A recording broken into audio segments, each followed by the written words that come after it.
ब्रह्ममुरारिसुरार्चितलिङ्गं निर्मलभासितशोभितलिङ्गम् जन्मज दुःखविनाशकलिङ्गं तत्प्रणमामि सदा शिवलिङ्गम्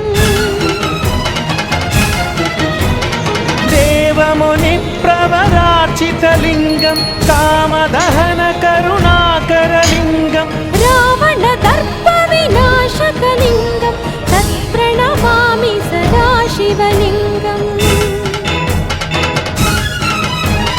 सर्वसुगन्धसुलेपितलिङ्गं बुद्धिविवर्धनकारणलिङ्गम्